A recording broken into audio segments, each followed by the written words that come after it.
Sahabat Fresh Juice dimanapun Anda berada, sesaat lagi kita akan mendengarkan Fresh Juice Rabu 28 Juli 2021 bersama Bapak Sandi Kusuma dari Tangerang.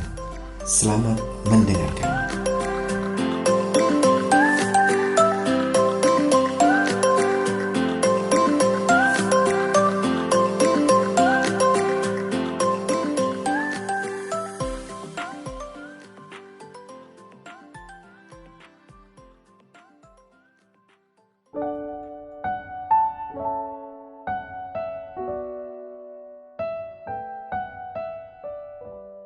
Para pendengar dan pewarta Daily Fresh Juice, beberapa waktu yang lalu saya diajak oleh komunitas Gracia untuk mengikuti kegiatan camp pria sejati Katolik yang diselenggarakan berbarengan dengan camp wanita diberkati. Saya seperti menyaksikan kaleidoskop saja rasanya. Setelah lebih dari 5 tahun sejak saya ikut sebagai peserta, ingatan saya disegarkan akan sosok-sosok pria yang menomorsatukan Tuhan, yang sangat gampang tergerak untuk melayani Tuhan. Ya, pria-pria ini memang Katolik sejati. Nampak jelas wajah Kristus terpancar dari perkataan, sikap, dan perbuatan mereka.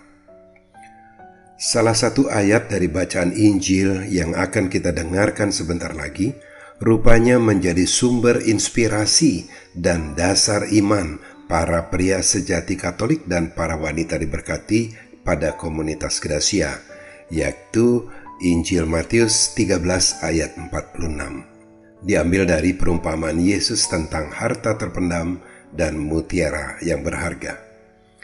Sebelum kita merenungkannya, marilah terlebih dahulu kita dengarkan Injil Yesus Kristus yang ditulis oleh Matius pasal 13 ayat 44 sampai 46. Inilah Injil Yesus Kristus menurut Matius. Sekali peristiwa, Yesus mengajar orang banyak. Hal kerajaan surga itu seumpama harta yang terpendam di ladang, yang ditemukan orang lalu dipendamkannya lagi. Karena sukacitanya, pergilah ia menjual seluruh miliknya, lalu membeli ladang itu. Demikian pula halnya kerajaan surga itu, seumpama seorang pedagang yang mencari mutiara yang indah. Setelah ditemukannya mutiara yang sangat berharga, ia pun pergi menjual seluruh miliknya, lalu membeli mutiara itu. Demikianlah Injil Tuhan.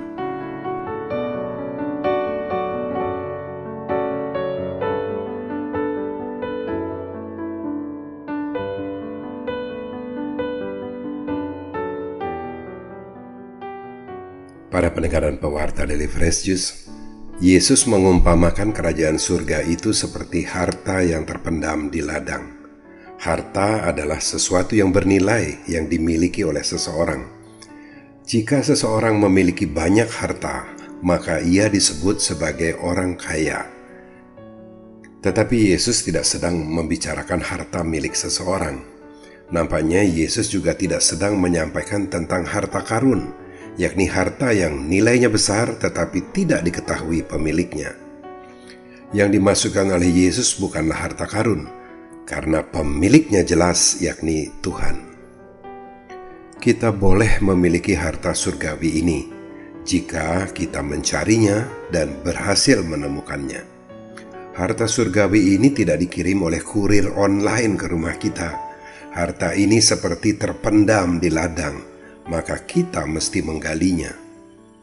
Jika berhasil menemukannya, kita akan bersukacita karena harta benda lainnya tidak ada artinya lagi atau menjadi tidak lagi penting. Memperoleh harta surgawi ini memang tidak semudah yang kita bayangkan, berbeda dengan harta duniawi yang berpeluang untuk kita peroleh dengan bekerja keras dan berbekal keberuntungan, atau dengan menipu, mencuri, atau bahkan merampas milik orang lain. Harta surgawi jauh lebih sulit untuk kita peroleh. Apakah dengan rajin membaca Injil atau setiap hari berdoa dan mengikuti misa kita akan memperolehnya? Aktivitas seperti ini tentu baik untuk kita lakukan, karena itulah jalan menuju ke ladang untuk menemukan harta yang kita cari. Tetapi itu masih belum cukup, karena ada satu hal yang terpenting yang wajib kita lakukan, dan Yesus telah mengatakannya. Bertobatlah sebab kerajaan surga sudah dekat. Di kesempatan lain Yesus juga berkata, waktunya telah genap, kerajaan Allah sudah dekat, bertobatlah dan percayalah kepada Injil. Dan di kesempatan lain lagi Yesus juga berkata, aku berkata kepadamu, sesungguhnya jika kamu tidak bertobat dan menjadi seperti anak kecil ini, kamu tidak akan masuk ke dalam kerajaan surga. Ya, pertobatan adalah satu-satunya jalan untuk memperoleh kerajaan surga. Saya tidak menemukan ada jalan lain, apalagi jalan pintas. Yang ada adalah jalan yang sempit dan berdesak-desakan, sehingga sangat sedikitlah orang yang mau menempuhnya. Saya sendiri tidak melihat jalan sempit itu sebagai penghalang utama, melainkan karena tidak melihat dan tidak mengetahui dengan jelas rahasia kerajaan surga, maka kuranglah usaha untuk menempuhnya. Seorang ibu rela bersusah payah selama 9 bulan karena mengetahui ia akan mendapatkan anak setelahnya. Pertobatan adalah kendaraan yang super nyaman untuk menempuh jalan sempit itu. Tentu yang dimaksud bukan sekadar ritual masuk ke ruang pengakuan dosa, padahal tidak sungguh-sungguh bertobat. Mengakui perbuatan dosa itu bagus dan penting, tetapi tak lengkap tanpa pertobatan. Dalam pertobatan ada penyesalan karena telah berbuat, dan disertai tekad untuk tidak mengulangi perbuatan yang sama, atau dengan kata lain kapok atau jera. Orang yang sudah kapok atau jera tidak akan mau mengulangi perbuatannya. Orang yang sungguh bertobat itu seperti dilahirkan kembali menjadi manusia baru. Saya mengalaminya. Dahulu saya tidak peduli apakah perbuatan saya itu berdosa atau tidak. Yang penting saya memenuhi kewajiban saya sebagai suami dan ayah. Jika saya mempunyai harta, kenapa saya tidak boleh hidup bersenang-senang? Kenapa mesti bersusah-susah menyangkal diri, memikul salib? Toh, saya bersenang-senang menggunakan uang saya sendiri. Begitulah pemikiran saya sebelum terjadi pertobatan. Ketika kemudian kerajaan Allah mendekati saya melalui orang-orang dekat yang mengasihi saya, menawari kebahagiaan sebagai ganti kesenangan saya selama ini, maka tergeraklah saya untuk menutup masa lalu saya dan memulai lembaran hidup yang baru. Rupanya ini sesuai yang diinginkan oleh Yesus, seperti yang disampaikannya kepada Nikodemus. Aku berkata kepadamu, sesungguhnya jika seorang tidak dilahirkan kembali, ia tidak dapat melihat kerajaan Allah. Yohanes 3 ayat 3. Dilahirkan kembali bukan berarti kembali masuk ke rahim ibu, bukan dalam pengertian kedagingan, melainkan dilahirkan kembali oleh roh. Sebelum dan setelah kelahiran kembali, ada banyak hal yang berubah dalam hidup saya. Sebelumnya, saya memandang diri saya sebagai orang baik. Tetapi setelahnya, mulai ada orang yang mengatakan saya ini orang baik. Dan sebelumnya juga, saya itu pemarah, gampang sekali murka hanya gara-gara hal sepele.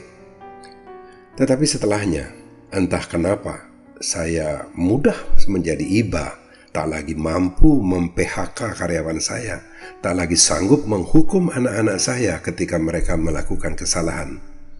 Ada semacam dorongan roh yang selalu mengingatkan saya ketika kemarahan mulai menghinggapi hati dan pikiran saya.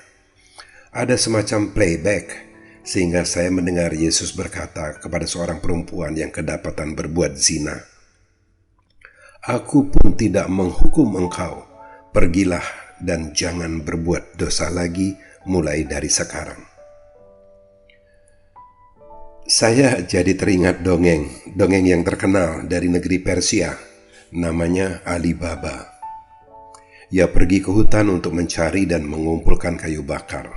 Suatu ketika ia melihat rombongan penyamun membuka pintu goa tempat mereka menyimpan hasil rampasan mereka. Ada semacam password untuk membuka atau menutup pintu goa itu. Nah, setelah para penyamun pergi, ia pun menggunakan password yang didengarnya untuk membuka pintu goa, mengambil sedikit harta untuk dirinya dan sedikit untuk ia bagi-bagikan ke tetangganya. Ali Baba tidak serakah. Ia tidak mengambil sebanyak-banyaknya harta untuk memperkaya dirinya. Mengapa mesti berlebih kalau yang sedikit saja sudah lebih dari cukup? Toh kapan-kapan ia boleh mampir lagi ke goa itu untuk mengambil lagi sedikit. Baik, bagi saya kerajaan surga itu seperti goa, tempat penyimpanan tumpukan harta. Tetapi bukan harta hasil jarahan, melainkan harta yang memang disediakan oleh pemiliknya untuk dibagi-bagikan kepada siapa saja yang mau bertobat dan percaya kepada Injil. Yesus telah memberikan passwordnya kepada kita. Boleh kita buka kapan saja kita kehendaki. Kita ini pengecualian karena password tidak diberikan kepada semua orang. Password khusus untuk yang bertobat dan percaya kepada Injil. Yesus sendiri yang telah menyerahkannya kepada Petrus, dan oleh Petrus telah diwariskan turun-temurun, akhirnya sampai kepada kita. Yesus berkata, "Kepadamu diberikan karunia untuk mengetahui rahasia kerajaan surga, tetapi kepada mereka tidak." Matius 13 ayat 11.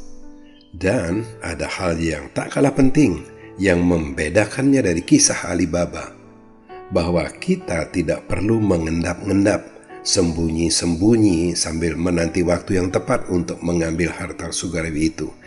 Kita boleh datang kapan saja kita mau. Kita boleh mengambil sebanyak yang kita butuhkan. Para pendengar dan pewarta dari Fresh Juice, jika ternyata kita berhasil memperoleh harta yang terpendam itu atau mutiara yang sangat berharga itu, jangan biarkan terlepas dari genggaman kita. Apapun yang telah kita miliki, boleh kita jual seluruhnya untuk membeli ladang atau mutiara itu.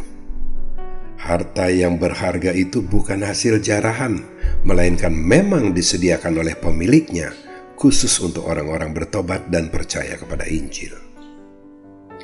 Setelah kita berhasil menemukan dan memilikinya, maka harta lainnya boleh kita abaikan, menjadi tak penting lagi. Ini persis seperti yang ditanyakan Yesus kepada murid-murid yang diutusnya berdua-berdua. "Ketika aku mengutus kamu dengan tiada membawa pundi-pundi, bekal, dan kasut, adakah kamu kekurangan apa-apa?" Dan para murid pada waktu itu menjawab, "Suatu pun tidak." Mereka tidak kekurangan. Tetapi jika kita masih belum berhasil memperoleh harta surgawi itu, marilah sekarang kita mulai mencari dan menemukannya melalui pertobatan dan percaya kepada Injil. Percaya kepada Kristus yang adalah Tuhan dan penggembala kita. Tuhanlah gembalaku, takkan kekurangan aku. Atau seandainya dahulu kita pernah memilikinya, tetapi hilang lenyap oleh perbuatan dosa kita, maka marilah kita tinggalkan harta dunia apapun yang menjadi milik kita saat ini untuk mencari dan menemukan yang hilang itu, untuk kemudian bersukacita sebab yang hilang telah kita temukan. Amin. Sahabat Fresh Juice, kita baru saja mendengarkan Fresh Juice Rabu 28 Juli 2021. Terima kasih kepada Bapak Sandi Kusuma untuk renungannya pada hari ini. Sampai berjumpa kembali dalam Fresh Juice edisi selanjutnya. Jaga kesehatan dan salam Fresh Juice.